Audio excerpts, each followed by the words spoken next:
AP రాష్ట్రంలో మీరు ఇంతకుముందు అన్నారు జైలుకి పోయి వచ్చిన వాళ్ళు హీరోలుగా మారుతున్నారు, సొసైటీలో చాలా స్ట్రాంగ్ అవుతున్నారు. మరి చంద్రబాబు నాయుడు గారు జైలుకి వెళ్ళొచ్చారు, ముందు జైలుకి పోయిన వాళ్ళు లాస్ట్ కాదు అంటే ఇప్పుడు ఆయన మళ్ళీ ఎన్నికలకు వెళ్ళే అవకాశం ఉంది కదా 2020. అంటే ఇప్పుడు నా లెక్క ప్రకారం మేబీ ఒకవేళ రెండోసారి అరెస్ట్ అయితే పరిస్థితి ఏందమ్మా? అవకాశం ఉందా అరెస్ట్ అవ్వడం? ఉంది, there is a chance. Okay, ఒకవేళ ఆయన బెయిల్ క్యాన్సిల్ అయితే పరిస్థితి ఏంది? సో నా ప్రిడిక్షన్ నేను మళ్ళీ చెప్పాను కాబట్టి ఇంటర్వ్యూలో ఇప్పుడే చెప్తున్నా, చంద్రబాబు నాయుడు గారు జైలుకు మళ్ళీ వెళ్ళకుంటే it is okay.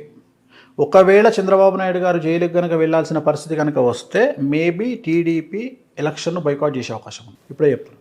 Okay, but scenario చూస్తూ ఉంటే బీజేపీ, జనసేన, టీడీపీ పొత్తుతో వెళ్ళే అవకాశం ఎక్కువగా ఉంది. ఎవరు వెళ్ళినా జగన్మోహన్ రెడ్డికి గెలుస్తాడు, సీట్లు తగ్గుతాయి.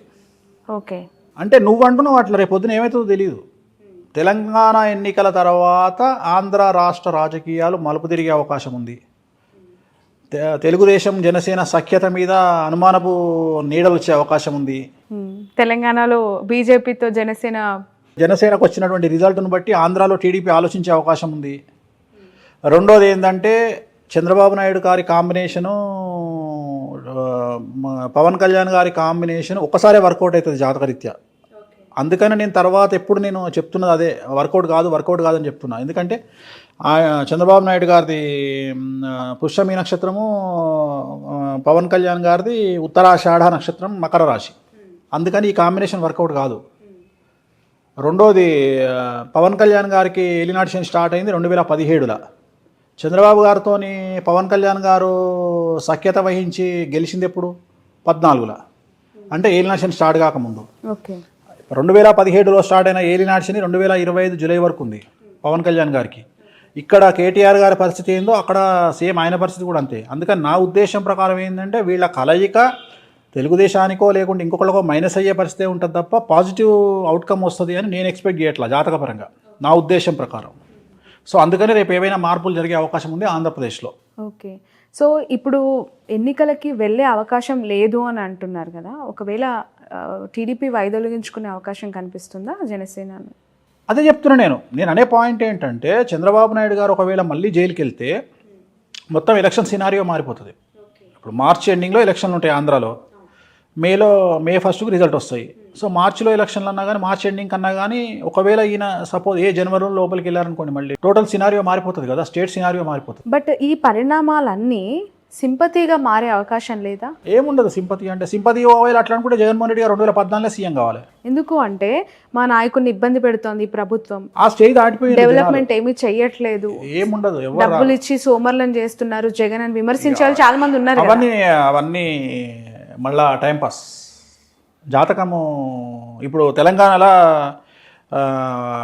ప్రతి ఒక్కళ్ళు తెలంగాణ అభివృద్ధిలోకి వచ్చింది అని అనుకున్నప్పుడు మరి కేసీఆర్ గారు ముఖ్యమంత్రి కావాలి కానీ కాంగ్రెస్ ఎట్లయింది?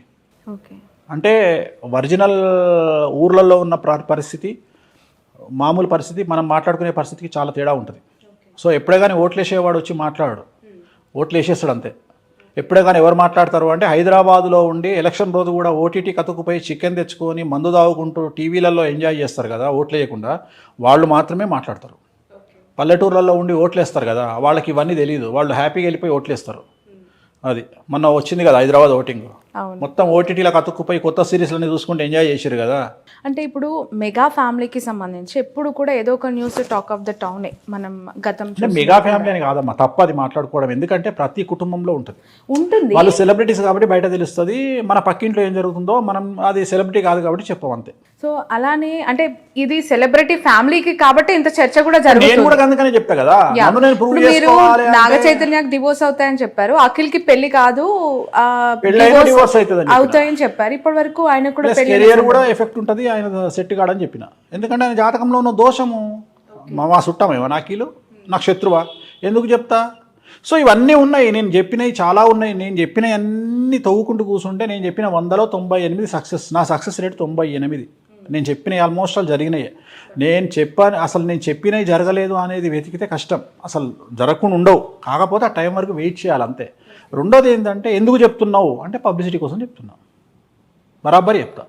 నా లైఫ్కు నేనే CEO, నా లైఫ్కి నేనే సీఈఓ. మరి నన్ను నేను ప్రమోట్ చేసుకోవాలి, ఎవడు చేస్తాడు నన్ను? బట్ అలా ఒకరి లైఫ్ ని పబ్లిక్ ఫిగర్స్ సెలబ్రిటీ స్టేటస్ వాళ్ళని మాత్రమే చెప్తా. వాళ్ళ లైఫ్ ని ఇలా మీడియాలో ప్రస్తావించడం వాళ్ళ దృష్టిలో చెడవుతుంది కదా. వాళ్ళ దృష్టిలో చెడు అయినా వాళ్ళ వల్ల కొంతమంది బాగుపడతారనే ఉద్దేశం. సమంత నాగచైతన్య ఎగ్జాంపుల్ వల్ల చాలామంది పెళ్లి చేసుకోకుండా ఉన్నారు నాకు తెలిసిన వాళ్ళు. అంటే వేణుస్వామి నిజాలు చెప్తాడు, సమంత నాగచైతన్యది ఇట్లా అయ్యింది కాబట్టి మేమిద్దరం వస్తాం అని నా దగ్గరకు వచ్చి కూర్చొని, స్వామి గారు మేమిద్దరం పెళ్లి చేసుకుంటాం, మా ఇద్దరికి షష్టాష్టకాలు అయినాయా, మేము చేసుకోవాలా వద్దా అని అడిగితే అమ్మాయి ఏమంటుంది? తల్లిదండ్రులకు చెప్తుంది అమ్మాయి, వేణుస్వామి చెప్పితే నిజంగా నమ్ముతా, లేకుంటే నా పిల్లగానే చేసుకుంటా. కొన్ని అంచనాలు తప్పొచ్చు కదా మీరు చెప్పిన ప్రెడిక్షన్స్. అంచనాలు తప్పవు, టైం తప్పుతుంది. నేను డిసెంబర్ అంటే అది జూన్కి వెళ్ళొచ్చు, నేను జనవరి అంటే జూన్కి వెళ్ళొచ్చు, కానీ అంచనాలు తప్పవు, జరిగి తీరాల్సిందే. పాలలో ఉప్పు వేస్తే 100% పాలు విరిగిపోవలసిందే. కానీ అది పాలు పొంగినప్పుడు ఇరిగిపోయినాయా, పొయ్యి మీద వెట్టంగా ఇరిగిపోయినాయా, దించేటప్పుడు ఇరిగిపోయినాయా అనేది తేడా. సో జరిగి తీరాల్సిందే. సో చాలామంది మారుతున్నారు. నేను చెప్పడం వల్ల షష్టాష్టకాల గురించి, సమంత నాగచైతన్య గురించి మాట్లాడినప్పుడు చాలామంది రియలైజ్ అవుతున్నారు.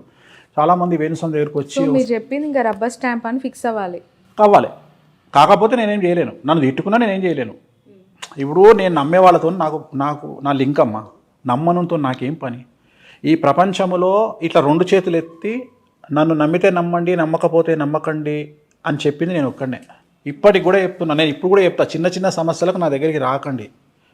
ఆ సమస్యలు మీ దగ్గర ఉన్న పంతులకో, పురోహితులకో, జ్యోతిష్కులకో చూయించుకోండి. పెద్ద సమస్యలు అయితేనే నా దగ్గరికి రండి, చిన్న సమస్యలకు నా దగ్గరికి రాకండి. పెద్ద సమస్య ఉంటే నా దగ్గరికి రండి. అంటే మీ లెవెల్ పెద్దది, నా లెవెల్ పెద్దది అంటలేను అమ్మా. పెద్ద సమస్య ఉంటే రమ్మన్నప్పుడు చిన్న సమస్యలకు మీరు పరిష్కారం, క్యాన్సర్ లాంటి రోగాలకు నా దగ్గరికి రండి, మీకున్న రోగాలకు లోకల్ డాక్టర్ దగ్గరికి వెళ్ళండి. పవన్ కళ్యాణ్ గారి వివాహానికి సంబంధించి మరొకసారి తెర మీదకి వచ్చిన అంశం 3వ భార్యకి విడాకులు ఇస్తారా అని చెప్పి కూడా వైసీపీలో వన్ ఆఫ్ ద ఆరోపణలు చేసే కొన్ని కాంట్రవర్షియల్ స్టేట్మెంట్స్లో ఇది కూడా ఒకటి. 2024 జూలై వరకు అయితే అవకాశం ఉండదు, తర్వాత చెప్పలేం.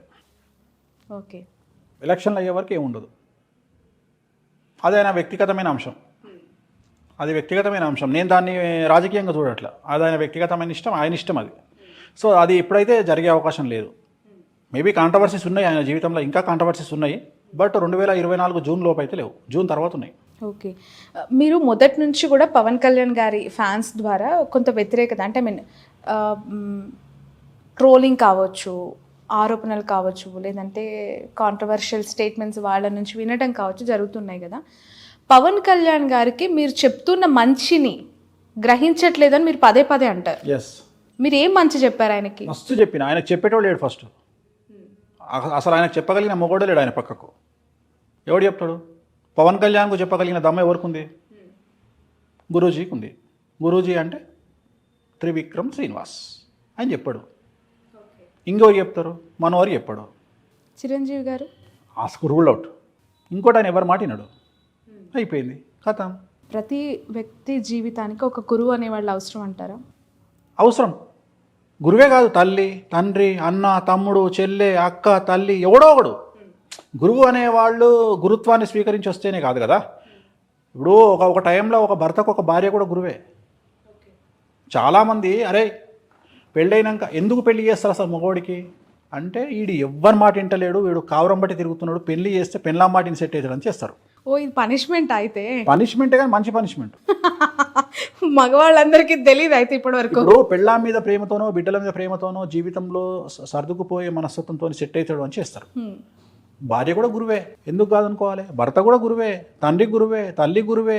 అట్లాంటి సందర్భంలో గురువు అనేవాడు వీళ్ళు చెప్తే ఇంటలేరు అని గురువుని తీసుకొచ్చి పెట్టాడు. ఎందుకు? పెళ్ళాం చెప్తే మొగడేమంటాడు, నీ మాటి నాన్న పో అంటాడు, పెళ్ళాం కూడా నీ మాటి నాన్న పో అంటది. అందుకని వీళ్ళిద్దరు కలిసి నా దగ్గరకు వస్తారు. సో అట్లాంటి వాళ్ళకి నేను చెప్పేటప్పుడు వినాలి. సో నేను చెప్పే దాంట్లో నేను హార్ష్గా చెప్పొచ్చు, తెలంగాణ స్టైల్లో మాట్లాడవచ్చు, కానీ నా కంటెంట్ అంతా కూడా బాగుపడాలనే ఉద్దేశమే. నేను పవన్ కళ్యాణ్ గారు సీఎం కావాలి అనే కోరిక నాకు ఉంది. పవన్ కళ్యాణ్ గారు అంటే విపరీతమైన పిచ్చి. ఓకే, పవన్ కళ్యాణ్ గారి సినిమాలలో కనీసం 10 సినిమాలకు నేను ముహూర్తం పెట్టిన, ఆయన సినిమాలకు ముహూర్తం చేసిన. ఓకే, ఆయనతోని 1-2-3 సినిమాలకు ఆయనతో కూర్చొని గంటలు ట్రావెల్ చేసిన, చూడాలని ఉంది ఇలాంటి సినిమాలకు. సో నాకు చాలా ఇష్టమే పవన్ కళ్యాణ్ గారు అంటే, కాదని నేనేం చెప్పట్లా. కానీ ఇష్టం వేరు, ఆయన అభివృద్ధిలోకి వస్తే చూడాలనే కాంక్ష వేరు. ప్రతి మనిషి నేను ఒకటే అనుకుంటాను, నా దగ్గర ఉండే ప్రతి మనిషి అభివృద్ధిలోకి రావాలి, నాకు తెలిసిన ప్రతి మనిషి అభివృద్ధిలోకి రావాలి. నా కోరిక అదే తప్ప, నా అడ్వైజ్ అదే తప్ప ఈ నాశనం అయిపోవాలి నాకు లేదు. నాకు శత్రువులు మిత్రులు లేరు, అందరం బాగుపడాలా. పవన్ కళ్యాణ్ బాగుపడితే నేను సంతోషిస్తా. జగన్మోహన్ రెడ్డిని ఓడగొట్టి రేపు పవన్ కళ్యాణ్ సీఎం కావాలా, నేను అదే కోరుకుంటా. పవన్ కళ్యాణ్ ఓడగొట్టి ఇంకొకటి సీఎం కావాలి అంటే నేను జనాలు ఎదుగుతూ ఉండాలి, నేను కోరుకునేది అది. కానీ బ్యాడ్ నేమ్ తెచ్చుకోవద్దు, పవన్ కళ్యాణ్ లాగా బ్యాడ్ నేమ్. నేను అందుకని ఏమంటున్నా, పవన్ కళ్యాణ్ రాజకీయాల నాలెడ్జ్ లేనటువంటి పర్సన్. ఆయనది స్ట్రేట్ హార్ట్ ప్లస్ ఆయన తీసుకునే నిర్ణయాలు కూడా స్ట్రైట్గా ఉంటాయి, బోల్డ్గా ఉంటాయి. ఈ సంకుచితమైనటువంటి మనస్తత్వం కానీ ఈ కుటిల రాజకీయాలు కానీ ఆయనకు తెలియనప్పుడు ఏమవుతుంది, ఫెయిల్ అవుతారు. నేను అదే చెప్తున్నా, నేను మంచి వేరే చెప్తున్నా, కానీ ఆయన ఫ్యాన్స్ నన్ను అర్థం చేసుకునే విధానంలో తేడా ఉంది. ఇప్పుడు నన్ను మొన్నటిదానిక మన జనసేన ఫ్యాన్స్ ట్రోల్ చేసిర్రు, నన్ను ఏమంటారు, పాజిటివ్ ట్రోల్ చేసిర్రు. ఏమని చేసిర్రు, జగన్మోహన్ రెడ్డి పైన అంటాడు 3 పెళ్ళిళ్ళు చేసుకున్నాడు పవన్ కళ్యాణ్ అని, కిందనే నాది వీడియో ఏమని అంటే 3 కాకుండా 30 చేసుకుంటాడు, నువ్వు చేసుకోవాలి. సో దాన్ని నన్ను వాడుకోరు కదా పాజిటివ్గా. అంటే నేను అదే అంటే నేను వ్యక్తిగతమైన అంశాల జోలికి పోవద్దని చెప్తా. సో నాకు పవన్ కళ్యాణ్ అంటే చాలా ఇష్టం, నేను ఆయన ఫ్యాన్నే. జల్సా సినిమా నేను కూడా చూసి చిట్టీలు చింపిపై ఎగిరేసినోన్నే జల్సా సినిమా. సో నాకు ఇష్టమే కదా. సో వ్యతిరేకం ఎందుకు ఉంటుంది నాకు. కాకపోతే ఆయన అభివృద్ధిలోకి రావాలనే ఒక రకమైన కసి ద్వారా నేను మాట్లాడే మాటల్లో కొద్దిగా హార్ష్నెస్ ఉంటుంది తప్ప నాకు ఆయన అంటే ఇష్టమే. ఆయన సినిమాల కెరియర్ ఏ విధంగా ఉందంటారు? సినిమాలు బాగానే ఉంటాయి, ఆయనకు తిరుగులేదమ్మా, ఆయనకు సినిమాలలో తిరుగులేదు. రాజకీయమే కష్టం, ఎందుకంటే కొంతమంది జాతకంలో ఒకటే ఉంటుంది, like Pawan Kalyan is like Rajinikanth, సినిమాలకే అంకితం. రాజకీయాలల్లో ఎక్స్పెక్టింగ్ 100 అయితే మనం 20 అంతే, 20 ఊహించుకోవాలి అంతే. అదే సినిమాలో 100కో 200 ఊహించుకో, సూపర్, తిరుగులేదు.